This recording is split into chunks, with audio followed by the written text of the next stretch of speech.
This head cover's been catching my eye in the garage for a few weeks now, so I thought it was about time I got it out and had a look.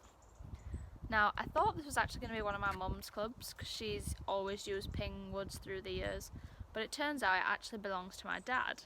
So I was quite surprised when I took it out and it was a 7 wood. I mean, they're not typically that common, especially in men's bags. I guess nowadays we see a hybrid more, so that's probably why. But this is actually a Ping i3 fairway wood, and it's definitely seen better days. I'm not sure what my dad's been doing with it, but I thought, why don't we compare it to kind of a modern day club?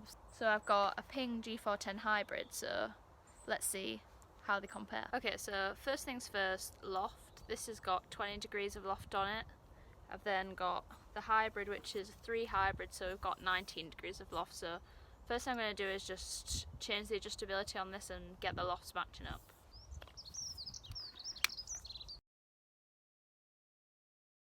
Okay, so I've added a degree of loft here, so they're now both set at 20. And the first big thing you notice when you're looking at these is the 7 wood shaft is really long.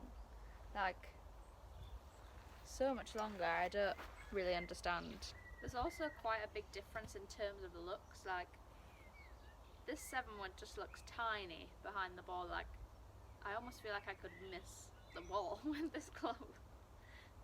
Whereas obviously the G410 is a bit more elongated, slightly different finish on the top. It just looks a lot more forgiving and like it's going to be a lot easier to hit. One thing I actually really do like about the i3 though is this kind of extra K alignment feature on the top, which we don't really see from Ping anymore. It's kind of giving you that visual of where the middle of the club is, which I guess you could say the turbulators do with this, but it's not like one of those clubs where it has the little dot or the little bit of extra alignment on the top. Right, I'm going to start with the i3. I genuinely am quite scared to hit this. One, the shaft's definitely too long, so we're going to have to grip down on it a bit.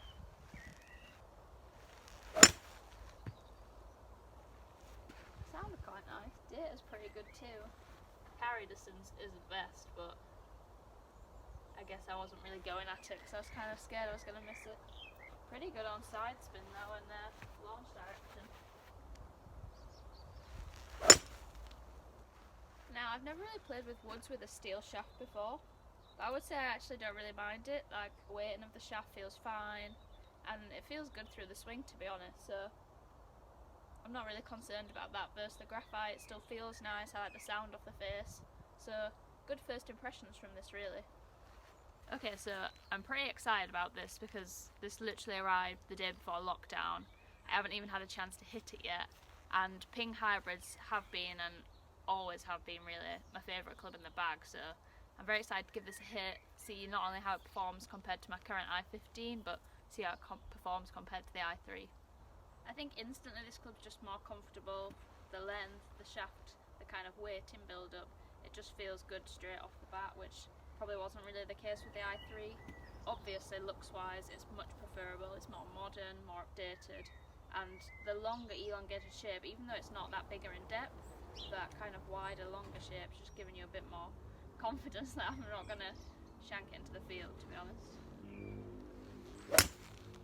Yeah, instantly you can just feel there's that just slightly nicer feel. Different sound. I wouldn't say I dislike the sound of the i3, I'd just say they're very different. But I think straight off you can tell the feel's a bit better with this one.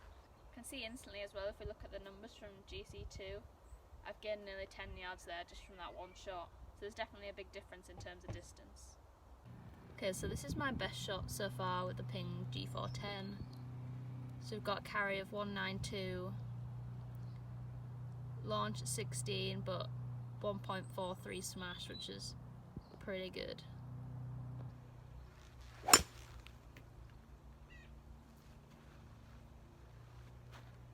So we can see on kind of an average shot there, I've only got a carry of just under 160, so 159, so there is a serious kind of yardage difference between these two clubs. And that's not actually coming down to club head speed at all. You might think because this has a steel shaft in, I might swing it a bit slower. In actual fact, I was swinging this quicker. So I was swinging this 3 miles an hour quicker, but still getting like 30 yards extra on a good shot with the Ping G410. I mean, I think the biggest problem with this club for me is there just isn't much margin for error. Like, the club head isn't that much wider than a golf ball, so if you're catching out the heel or the toe, you are really feeling the effects of that missed strike, which you just don't get with the Ping G410. You can just hear the strike sounds better. Okay, so final thoughts. Ping have definitely done a really good job with going for kind of the wider, shallower look with the new hybrids and the newer woods. It's definitely gives you a lot more confidence over the ball compared to kind of the smaller look that we've got in this i3. I would say in general that I was quite impressed with this, especially for the age of it. Obviously the build-up of it, the length of the shaft, etc. weren't perfect, but I really enjoyed hitting it. I found it quite fun. But obviously in terms of distance, it just wasn't keeping up with the G410 anywhere near. Overall, I was pretty happy with the consistency of this club though, but you do have to say it just wasn't as forgiving on off-centre strikes as the Ping G410. Now, it was my first time using this hybrid since it arrived, and I really loved it. The distance, the spin, the feel, everything about it was just great, so I'm really looking forward to putting this straight in my bag after lockdown. Right, that's all for this week. If you're new to the channel, don't forget to subscribe, and keep your eye on National Club Golfers' social media channels for more content coming soon.